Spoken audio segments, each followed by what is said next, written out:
Pedirei a você que aborde com plena fé esse experimento que marcará um dos momentos de virada mais importantes toda a sua vida. Vou pedir para que tome como objetivo do experimento a remoção de uma montanha situada onde seu templo do sucesso deveria estar e onde nunca poderá estar até você remover a montanha. Você pode nunca ter percebido a montanha a que me refiro, mas mesmo assim ela está bem no seu caminho, a não ser que você já a tenha descoberto e removido. E o que é essa montanha? Você pergunta. É a sensação de ter sido enganado, a menos que você receba o pagamento material por todo o serviço que presta.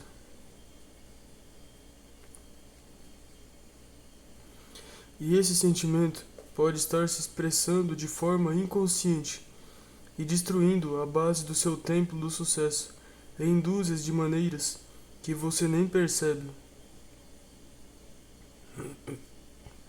Entre os tipos mais humildes da humanidade, e esse sentimento geralmente busca expressão externa em termos como o seguinte: não sou pago para fazer isso, e serei um idiota se o fizer. Você conhece o tipo a que essa referência é feita. Você topou com ele muitas vezes, mas nunca encontrou uma única pessoa desse tipo que seja bem-sucedida e nunca encontrará. O sucesso deve ser atraído pelo entendimento e aplicação de leis tão imutáveis quanto a da gravidade. Não pode ser encurralado e capturado como um novilho selvagem. Por isso, pede-se que você entre no experimento a seguir com o objetivo de se familiarizar com uma das mais importantes dessas leis. Isso é, a lei dos retornos crescentes. O experimento. Durante os próximos 6 meses, encarregue-se de prestar um serviço útil para pelo menos uma pessoa, todos os dias, pelo qual não espere nem aceite pagamento monetário. Realize esse experimento com fé e desvendará para o seu benefício uma das leis mais poderosas para a conquista do sucesso duradouro, e não ficará desapontado. A prestação desse serviço pode ser feita de dezenas de maneiras. Por exemplo, pode ser pessoalmente para uma ou mais pessoas específicas, ou para o seu empregador, como o trabalho que você executa após o expediente. A pessoa que semeia um único pensamento bonito na mente de outra presta ao mundo um serviço maior do que o prestado por todos os críticos juntos. Pode ainda ser prestado para completos estranhos que você não espera rever. Não importa para quem você preste esse serviço, desde que o preste com boa vontade e apenas com o objetivo de beneficiar os outros. Se levar essa experiência a cabo com a atitude mental adequada, você descobrirá aquilo que todos os outros familiarizados com a lei em que isso se baseia descobririam. Ou seja, você não pode prestar mais serviço sem receber compensação, do mesmo modo que não pode negar-se a prestar sem sofrer a perda da recompensa. Causa e efeito, meios e fins, semente e fruto não podem ser separados. Disse Emerson, pois o efeito já floresce na causa. O fim preexiste nos meios, e a fruta na semente. Se você serve a um mestre ingrato, sirva-o mais. Coloque Deus em débito com você. Cada golpe será reembolsado. Quanto mais tempo o pagamento for retido, melhor para você, pois os juros sobre juros são a taxa e a utilidade desse tesouro. A lei da natureza é: faça e você terá poder, mas aqueles que não fazem não terão poder. Os homens sofrem por toda a vida sob a tola superstição de que podem ser enganados, mas é tão impossível um homem ser enganado por qualquer um, além dele mesmo, quanto uma coisa ser e não ser ao mesmo tempo.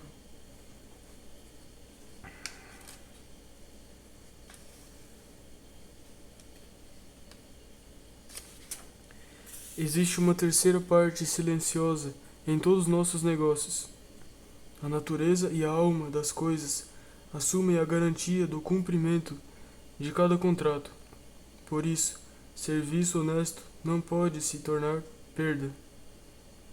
Antes de iniciar o experimento solicitado, leia o ensaio de Emerson sobre a compensação, pois ajudará a entender por que você está fazendo o experimento. Talvez você tenha lido a compensação antes. Leia de novo. Um dos estranhos fenômenos que você observará a respeito desse ensaio reside no fato de que a cada vez que ler, você descobrirá novas verdades que não havia notado na leitura anterior. Alguns anos atrás, fui convidado a fazer um discurso de formatura para os alunos de uma faculdade do leste. Durante o discurso, detive-me longamente, com toda a ênfase a meu alcance, na importância de se prestar mais e melhor serviço do que é pago para fazer. Após o discurso, o presidente e um secretário da faculdade convidaram-me para o almoço. Enquanto comíamos, o secretário virou-se para o presidente e disse: "Descobri o que esse homem está fazendo. Está se destacando no mundo ao ajudar, primeiramente, os outros a avançar." Nessa breve declaração, ele resumiu a parte mais importante de minha filosofia sobre o sucesso. É literalmente verdade que você pode ser melhor e mais rapidamente bem-sucedido, ajudando os outros a terem sucesso. Há uns 10 anos, quando estava envolvido no ramo da publicidade, construí toda a minha clientela, aplicando os fundamentos que embasam esta lição. Tendo meu nome na lista de mala direta de várias empresas de vendas pelo correio, eu recebia seus impressos de venda. Quando recebia uma carta, um catálogo ou um folheto que acreditava poder melhorar, colocava mãos à obra e fazia a melhora. Depois reenviava para a empresa com uma carta dizendo que era apenas uma pequena amostra do que eu poderia fazer, que havia um monte de outras boas ideias de onde aquelas tinham vindo, e que eu ficaria feliz em prestar serviço regular por um mês grátis.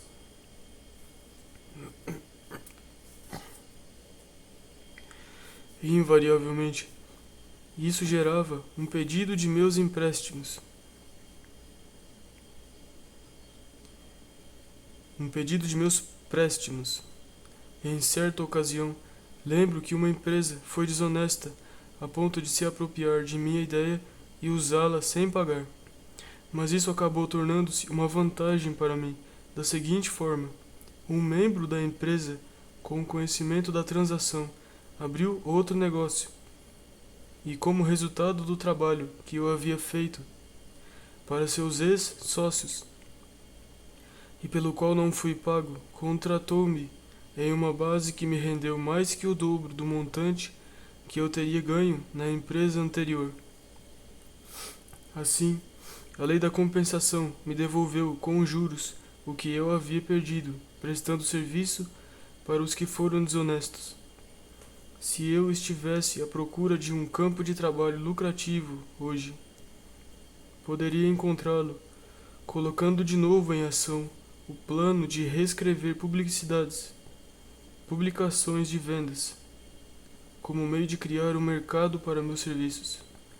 Talvez eu encontrasse outros que se apropriassem de minhas ideias sem pagar. Mas as pessoas, de modo geral, não fariam isso pelo simples motivo de que seria mais rentável para elas lidar de forma justa comigo e assim valer-se da continuidade de meus serviços.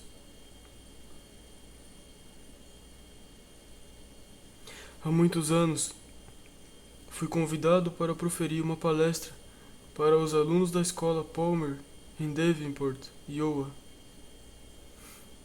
Meu empresário finalizou o acerto para que eu aceitasse o convite sob os termos regulares em vigor na época, que eram $100 pela palestra e despesas de viagem. Quando cheguei a Davenport, encontrei um comitê de recepção me esperando na estação de trem, e naquela noite tive uma das mais calorosas acolhidas de minha carreira pública até então. Conheci muitas pessoas agradáveis, de quem coletei muitos fatos valiosos para o meu benefício. Portanto, quando solicitaram que eu enviasse meus gastos para que a escola pudesse me dar um cheque, disse que já havia recebido um pagamento multiplicado em virtude do que aprendi enquanto estava lá. Recusei o honorário e retornei ao meu escritório em Chicago, sentindo-me muito bem pago pela viagem. Na manhã seguinte, Palmer dirigiu-se aos 2.000 alunos de sua escola e contou o que eu havia dito sobre me sentir pago pelo que havia aprendido, e adicionou: nos 20 anos em que conduzo essa escola, tive dezenas de oradores palestrando para o corpo de alunos. Mas essa foi a primeira vez que conheci um homem que recusasse o pagamento, porque se sentiu pago por seus serviços de outra maneira. Esse homem é o editor de uma revista nacional, e aconselho todos vocês a assinarem a revista, pois um homem como esse deve ter o que vocês vão precisar quando forem a campo oferecer seus serviços. Até o meio da semana, eu havia recebido mais de $6.000 em assinaturas de revista que eu editava, e nos 2 anos seguintes, esses mesmos 2.000 alunos e seus amigos enviaram mais de $50.000 em assinaturas.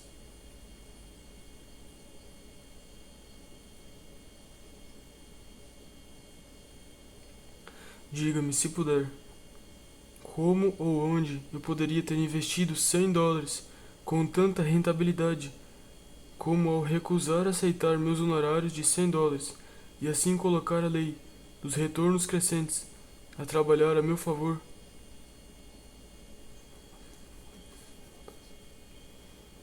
Passamos por 2 períodos importantes nessa vida.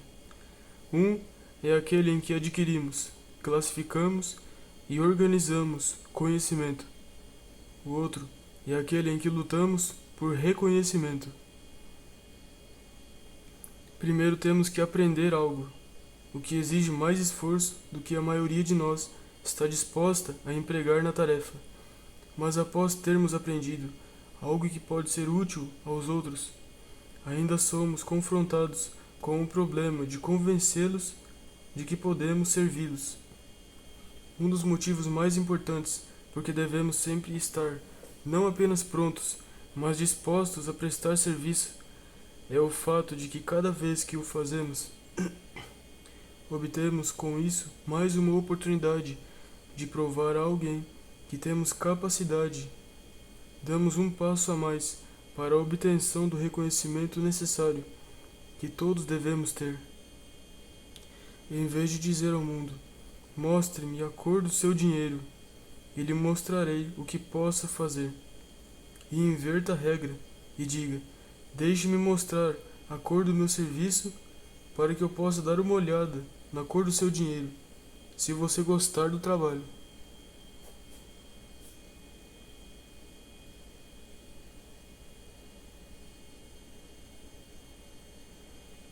Em 1917, uma mulher que estava chegando aos 50 anos de idade trabalhava como estenógrafa por $50 semanais.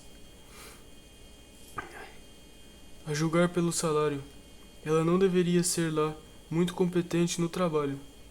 Agora repare na mudança. No ano passado, a mesma mulher lucrou pouco mais de US$ 100.000 proferindo palestras. O que fez a ponte entre o formidável abismo dessas duas capacidades de ganho? Você pergunta, e eu respondo: o hábito de executar mais e melhor serviço do que ela era paga para fazer, com isso tirando vantagem da lei dos retornos crescentes.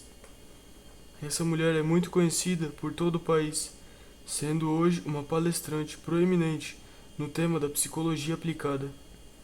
Deixe-me mostrar como ela aproveita a lei dos retornos crescentes. Primeiro, ela vai a uma cidade e apresenta uma série de 15 palestras grátis. Todos podem participar sem pagar nada.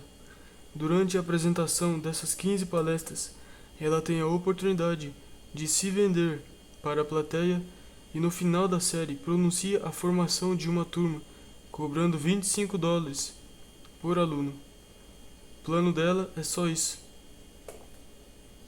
Enquanto ela amealha uma pequena fortuna a cada ano, existem dúzias de palestrantes muito mais competentes que mal ganham o suficiente para pagar as despesas, simplesmente porque ainda não estão familiarizados com os alicerces desta lição como ela. Agora eu gostaria que você parasse e respondesse a seguinte pergunta: se uma mulher de 50 anos, sem qualificações extraordinárias, pode aproveitar a lei dos retornos crescentes e ascender de estenógrafo de US$ 50 por semana a palestrante de mais de US$ 100.000 por ano, por que você não pode aplicar a mesma lei e obter vantagens que agora não possui? Nenhum homem pode alcançar fama e fortuna sem carregar outros com ele. Isso simplesmente não pode ser feito.